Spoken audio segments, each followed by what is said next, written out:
సమరం news channel కు స్వాగతం.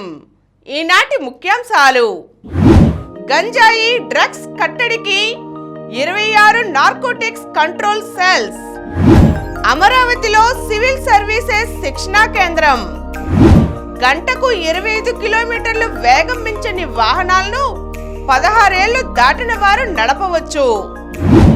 భార్యతో బలవంతపు లైంగిక చర్యను అత్యాచారం అంటే ఇబ్బందులే. సుప్రీంలో కేంద్రం వాదన. బిచ్చగత్తె తలరాత మార్చిన బౌద్ధ భిక్షువు. రాజధాని అమరావతిని తాకుతూ హైవే విస్తరణ. అన్ని వారే చేయించారు. గనుల శాఖ పూర్వ డైరెక్టర్ వెంకటరెడ్డి. జైళ్లలో కుల వివక్ష ఏంటి? సుప్రీంకోర్టు మండిపాటు. పొట్ట దగ్గర కొవ్వు తగ్గాలంటే ఏమేమి ఆహారాలు తీసుకోవాలి? అన్నీ వారే చేయించారు. నేను నిమిత్త మాత్రుణ్ణి. ఇసుక టెండర్ల వ్యవహారంలో గత ప్రభుత్వ పెద్దల ఆదేశాలకు అనుగుణంగానే నేను నడుచుకున్నా. అన్నీ వారే చేయించారు. నేను నిమిత్త మాత్రుణ్ణి అంటూ ఏసీబీ విచారణలో గనుల శాఖ పూర్వ డైరెక్టర్ వీసీ వెంకటరెడ్డి వెల్లడించినట్లు సమాచారం. నాటి ప్రభుత్వ పెద్దల ఆదేశాలను ధిక్కరించే శక్తి తనకు లేదని, అందుకే వారు చెప్పినట్లన్నీ చేశానని అంగీకరించినట్లు తెలిసింది. అఖిల భారత సర్వీసుల అధికారిగా నిబంధనలు మార్గదర్శకాలకు అనుగుణంగా వ్యవహరించాలని మీకు తెలీదా? ఎవరేం చెప్పినా చేసేస్తారా అని దర్యాప్తు అధికారులు ప్రశ్నించగా, అంతకు మించి తనకు ప్రత్యామ్నాయం లేదని చెప్పినట్లు సమాచారం. ఇసుక తవ్వకాలు, విక్రయం, సరఫరా బాధ్యతలు ప్రైవేట్ సంస్థలకు అప్పగించే విధానాన్ని ఎవరి ఆదేశాల మేరకు సిద్ధం చేశారు? నాటి ప్రభుత్వ పెద్దల అస్మదీయ కంపెనీకే ఈ కాంట్రాక్ట్ దక్కేలా నిబంధనలు ఎవరి ఒత్తిళ్ల మేరకు రూపొందించారు అని ప్రశ్నించగా, వాటికి అరాకొరాగా సమాధానమిచ్చినట్లు తెలిసింది. జైళ్లలో కుల వివక్ష ఏమిటి? సుప్రీంకోర్టు మండిపాటు. కులం ఆధారంగా జైళ్లలో ఖైదీలకు పనులు కేటాయించే కారాగార నిబంధనలను కొట్టివేస్తూ సర్వోన్నత న్యాయస్థానం గురువారం చరిత్రాత్మక తీర్పు వెలువరించింది. కొన్ని రాష్ట్రాల జైళ్ల నిబంధనలు రాజ్యాంగంలోని అధికరణలు 14, 15, 17, 21, 23కు విరుద్ధంగా ఉన్నాయని పేర్కొంది. పుట్టుకతోనే కొన్ని తెగలపై నేరముద్ర వేయడాన్ని సుప్రీంకోర్టు తీవ్రంగా తప్పుపట్టింది. ఖైదీలకు గౌరవంగా జీవించే హక్కు ఉంటుందని స్పష్టం చేసింది. బ్రిటిష్ వలస పాలన నాటి చట్టాలు ఇంకా కొనసాగడంపై అసంతృప్తి వ్యక్తం చేసింది. జైళ్లలోని ఖైదీల రిజిస్టర్లలో కులం వివరాల నమోదు చేసే పట్టికను తీసివేయాలని ఆదేశించింది. మొత్తం 10 రాష్ట్రాల కారాగార నిబంధనలను భారత ప్రధాన న్యాయమూర్తి జస్టిస్ డివై చంద్రచూడ్, న్యాయమూర్తులు justice JB Pardiwala, justice Manoj మిశ్రాల ధర్మాసనం తప్పుబట్టింది.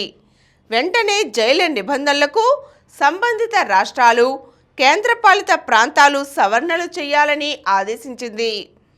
ఇందుకు ధర్మాసనం 3 నెలల గడువు ఇచ్చింది. రాజధాని అమరావతిని తాకుతూ హైవే విస్తరణ. రాజధాని అమరావతిని కలుపుకుంటూ జాతీయ రహదారి విస్తరణకు national highway authority of India రూపొందించిన ప్రణాళికతో మెరుగైన రవాణా సేవలు అందుబాటులోకి వస్తాయని కేంద్ర సహాయ మంత్రి పెమ్మసాని చంద్రశేఖర్ తెలిపారు. గుంటూరు కలెక్టరేట్లో గురువారం జాతీయ రహదారుల పనులపై అధికారులతో మంత్రి సమీక్షించారు. కృష్ణా, గుంటూరు జిల్లాలను కలిపే హైవే 16 అభివృద్ధి ప్రణాళిక బాగుందని కితాబిచ్చారు. వినుకొండ గుంటూరు 2 లైన్ల మార్గాన్ని 4 లైన్లుగా విస్తరించి మరో 25 కిలోమీటర్లు పొడిగిస్తూ రాజధాని అమరావతిని తాకేలా ప్రణాళిక రూపొందింది. ఈ హైవే రాజధాని ప్రాంత అభివృద్ధికి ఎంతో తోడ్పడుతుంది. గుంటూరుకు మరో ఔటర్ రింగ్ రోడ్లా మారుతుంది. దీన్ని పూర్తిగా NHAI నిర్మిస్తుంది. రాష్ట్ర ప్రభుత్వం తరపున భూసేకరణ, విద్యుత్తేతర పనులు వెంటనే చేపట్టాలి. 2 ఏళ్లలో హైవే నిర్మాణం పూర్తవుతుందని మంత్రి వివరించారు. అమరావతిలో సివిల్ సర్వీసెస్ శిక్షణా కేంద్రం. సివిల్ సర్వీసెస్ పరీక్షలకు సిద్ధమయ్యే విద్యార్థుల కోసం అమరావతిలో శిక్షణా కేంద్రం ఏర్పాటు చేయనున్నట్లుగా బీసీ సంక్షేమ శాఖ మంత్రి సవిత వెల్లడించారు. స్థలం కేటాయించాలని ముఖ్యమంత్రి చంద్రబాబును కోరామన్నారు. బీసీ వసతి గృహాలు, గురుకులాల్లో విద్యార్థుల ఆరోగ్యం, విద్యా ప్రగతి నివేదికలు పొందుపరిచేందుకు ప్రత్యేకంగా డాష్బోర్డ్ ఏర్పాటు చేయాలని అధికారులను ఆదేశించారు. విద్యార్థులకు అందిన వైద్య సేవలు, వాడిన మందుల వివరాలు కూడా వాటిలో నమోదు చేస్తే వారు అనారోగ్యానికి గురైనప్పుడు సకాలంలో మెరుగైన వైద్యం అందించేందుకు వీలుంటుందన్నారు. వార్డన్లు రాత్రి సమయాల్లో తప్పనిసరిగా వసతి గృహాల్లోనే ఉండాలని ఆదేశించారు. తాగునీటి ట్యాంకర్లను ఎప్పటికప్పుడు శుభ్రం చేసి స్వచ్ఛమైన నీరు విద్యార్థులకు అందించాలని సూచించారు. వసతి గృహాలను శుభ్రం చేసేందుకు కేంద్ర ప్రభుత్వ పథకమైన నమస్తే నిధులను వినియోగించుకోవాలన్నారు.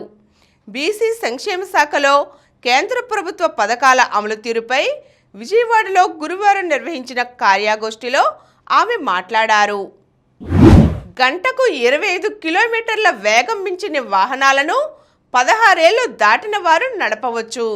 విద్యుత్ వాహనాల వినియోగం పెరుగుతున్న కాలంలో వాటిని నడిపేందుకు 16 ఏళ్లు దాటిన వారికి వెసులుబాటు కల్పిస్తూ కేంద్ర ప్రభుత్వం మోటారు వాహనాల చట్టానికి సవరణలు ప్రతిపాదించింది.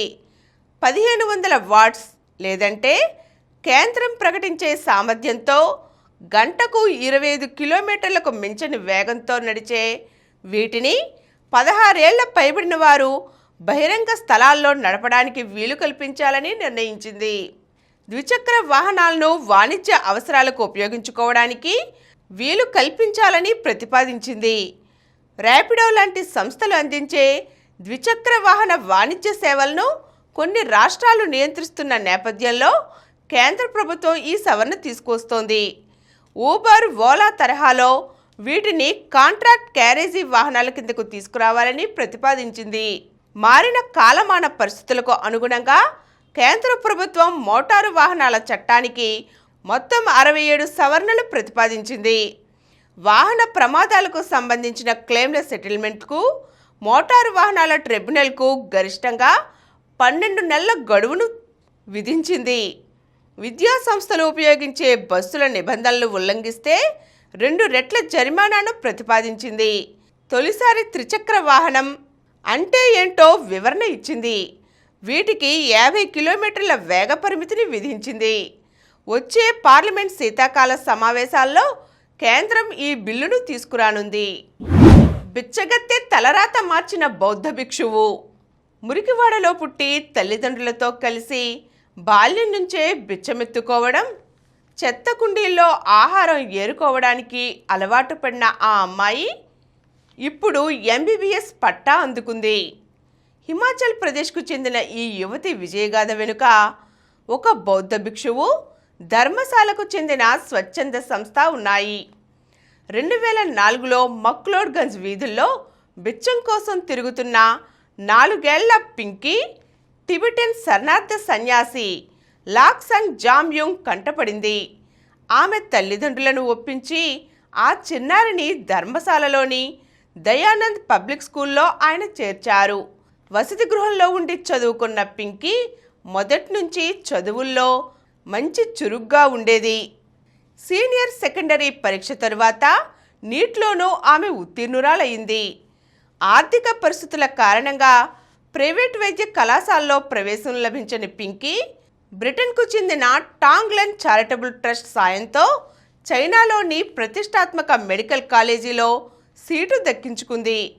ఎంబీబీఎస్ పట్టాతో ఇటీవలే ధర్మశాలకు చేరుకుంది. బాల్యం నుంచి పేదరికం నాకు సవాలుగా నిలిచింది. మురికివాడల నేపథ్యమే నాకు పెద్ద స్ఫూర్తి. వైద్యురాలిగా నేను పేదలకు సేవ చేస్తానంటోంది పింకీ. భార్యతో బలవంతపు లైంగిక చర్యను అత్యాచారం అంటే ఇబ్బందులే. భార్యతో బలవంతంగా లైంగిక చర్యలో పాల్గొనడాన్ని అత్యాచారంగా పరిగణించి శిక్షిస్తే అది దాంపత్య బంధాన్ని తీవ్రంగా దెబ్బతీస్తుందని కేంద్రం పేర్కొంది. దీనివల్ల వివాహ వ్యవస్థలో చాలా అవాంతరాలు తలెత్తుతాయని, వైవాహిక అత్యాచారాలను నేరంగా పరిగణించాలని కోరుతూ దాఖలైన పలు పిటిషన్లపై ఈ మేరకు సుప్రీంకోర్టులో ప్రాథమికంగా ప్రతి ప్రమాణ పత్రాన్ని కేంద్రం దాఖలు చేసింది. మైనర్ కాని భార్యతో బలవంతపు శృంగారానికి భర్త ప్రయత్నించినప్పుడు ఆమె వ్యతిరేకిస్తే విచారణ నుంచి భర్తకు రక్షణ లభిస్తుందా అనే సంక్లిష్టమైన ప్రశ్నలు ఈ కేసు విచారణలో వచ్చిన విషయం తెలిసిందే. దీనిపై కేంద్రం తన అభిప్రాయాన్ని తెలిపింది. వైవాహిక అత్యాచారం విషయంలో ఉన్న మినహాయింపులను కొట్టివేస్తే తీవ్రమైన పరిణామాలు తలెత్తుతాయంది. భార్య సమ్మతి ఉందో లేదో రుజువు చేయడం కష్టమని, ఈ సవరణలను దుర్వినియోగం చేసే అవకాశాన్ని కొట్టివేయలేమని పేర్కొంది. ఇది న్యాయ అంశం కంటే సామాజిక పరమైనది. మహిళా స్వేచ్ఛ, గౌరవం, హక్కులను రక్షించేందుకు ప్రభుత్వం కట్టుబడి ఉంది. భార్య సమ్మతిని అతిక్రమించే ప్రాథమిక హక్కు భర్తకు లేకపోయినా వివాహ వ్యవస్థలో అత్యాచారాన్ని నేరంగా పరిగణించడం తీవ్రమైనది అని పేర్కొంది. గంజాయి డ్రగ్స్ కట్టడికి 26 నార్కోటిక్స్ కంట్రోల్ సెల్స్. ఆంధ్రప్రదేశ్లో గంజాయి మాదక ద్రవ్యాలపై ఉక్కుపాదం మోపేందుకు వీలుగా రాష్ట్ర స్థాయిలో యాంటీ నార్కోటిక్స్ టాస్క్ ఫోర్స్ జిల్లాకోటి చొప్పున మొత్తం 26 నార్కోటిక్స్ కంట్రోల్ సెల్స్ ఏర్పాటుకు మంత్రివర్గం ఉపసంఘం ఆమోదం తెలిపింది. బీజేపీ పర్యవేక్షణలో ఐజీ స్థాయి అధికారి అధిపతిగా ఏఎన్టీఎఫ్ ఏర్పాటు చేయాలని తీర్మానించింది. ఏఎన్టీఎఫ్ ఆధ్వర్యంలో రాష్ట్ర స్థాయి పోలీస్ స్టేషన్, 4 బృందాలతో కూడిన స్టేట్ టాస్క్ ఫోర్స్ వింగ్ నెలకొల్పాలని అనుకుంది.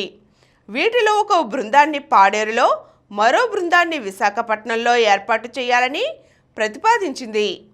సచివాలయంలో హోంమంత్రి వంగలపూడి అనిత, మంత్రులు నారా లోకేష్, కొల్లు రవీంద్ర, గుమ్మడి సంధ్యారాణి, సత్యకుమార్ యాదవ్లతో కూడిన మంత్రివర్గ ఉపసంఘం గురువారం సమావేశమైంది. రాష్ట్రంలో గంజాయి, మాదక ద్రవ్యాల సమస్యపై చర్చించింది. వైకాపా హయాంలో గంజాయి డ్రగ్స్ తీవ్రత ఎంతగా పెరిగిందో, దాన్ని అరికట్టేందుకు ఏఎన్టీఎఫ్ స్వరూపం ఎలా ఉండాలి అనే దానిపై DCP Dwaraka Tirumalarao, IG Ravikrishna presentation రూపంలో ఉపసంఘానికి వివరించారు. వాటి స్మగ్లింగ్, అక్రమ రవాణా, సరఫరా, సాగు, వినియోగం, కింగ్ పిల్లలను పట్టుకునేందుకు అనుసరించవలసిన వ్యూహాలపై వారు చర్చించారు. పొట్ట దగ్గర కొవ్వు తగ్గాలంటే ఏ ఆహారాలు తీసుకోవాలి? పొట్ట దగ్గర కొవ్వు పేరుకుంటే అందానికే కాదు, ఆరోగ్యానికి చేటే.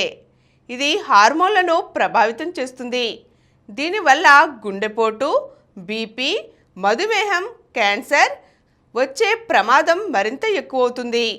అందుకే ఈ కొవ్వును తగ్గించేందుకు ఆహార పదార్థాల ఎంపికలో ప్రత్యేక శ్రద్ధ కనబరచాలి.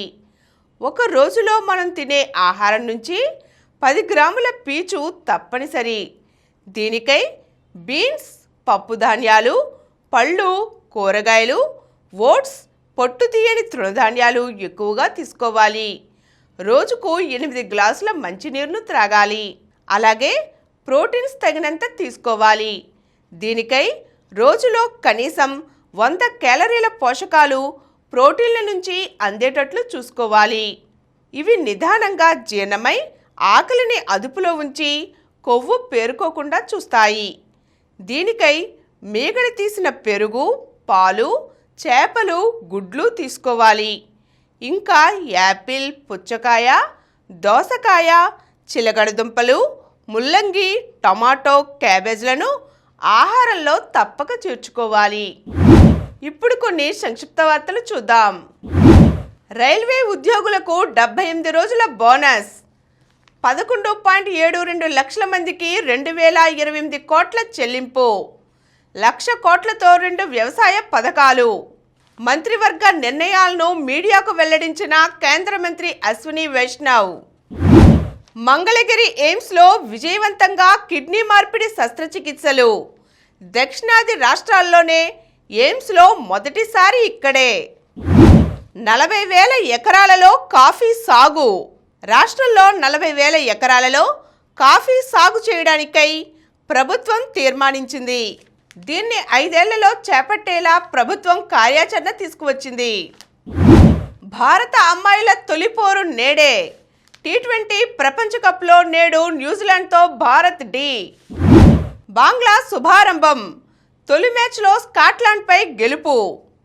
మహిళల టీ20 ప్రపంచ కప్లో బంగ్లాదేశ్ శుభారంభం చేసింది. సమిష్టిగా ఆడిన ఆ జట్టు టోర్నీ ఆరంభ మ్యాచ్ను 16 పరుగుల తేడాతో స్కాట్లాండ్పై గెలిచింది. Carlsen Anand game draw. చాలా కాలం తర్వాత తలపడ్డ చెస్ దిగ్గజాలు విశ్వనాథన్ ఆనంద్, మ్యాగ్నస్ కార్ల్సన్లు తమ గేమ్ను డ్రాగా ముగించారు. గ్లోబల్ చెస్లో లీగ్లో వీళ్లు గురువారం పోటీ పడ్డారు. ఖుషీకి కాంస్యం. ISSF జూనియర్ ప్రపంచ షూటింగ్ ఛాంపియన్షిప్లో భారత క్రీడాకారిణి ఖుషీ కాంస్యం సొంతం చేసుకుంది. మహిళల 50 మీటర్ల రైఫిల్ 3 పొజిషన్లో ఖుషీ 3వ స్థానంలో నిలిచింది. శ్రీలంకపై పాక్ ఘన విజయం. మహిళల టీ20 ప్రపంచ కప్లో పాకిస్తాన్ అదరగొట్టింది. శ్రీలంకతో తన తొలి మ్యాచ్లో తక్కువ స్కోరే చేసినప్పటికీ 31 పరుగుల తేడాతో ఘన విజయం సాధించింది. మరిన్ని వార్తా విశేషాలతో రేపటి సమరం న్యూస్లో తిరిగి కలుద్దాం. Thank you. ప్రతిరోజు వార్తా విశేషాల కోసం అనతి కాలంలోనే 20 కోట్ల వ్యూస్ సాధించిన సమరం ఛానల్ సమర్పించు సమరం న్యూస్ ఛానల్కు సబ్స్క్రైబ్ చేయండి, లైక్ చేయండి, మీ ఫ్రెండ్స్కి షేర్ చేయండి. అలాగే ప్రక్కనున్న గంట సింబల్ని ప్రెస్ చేయడం మర్చిపోకండి.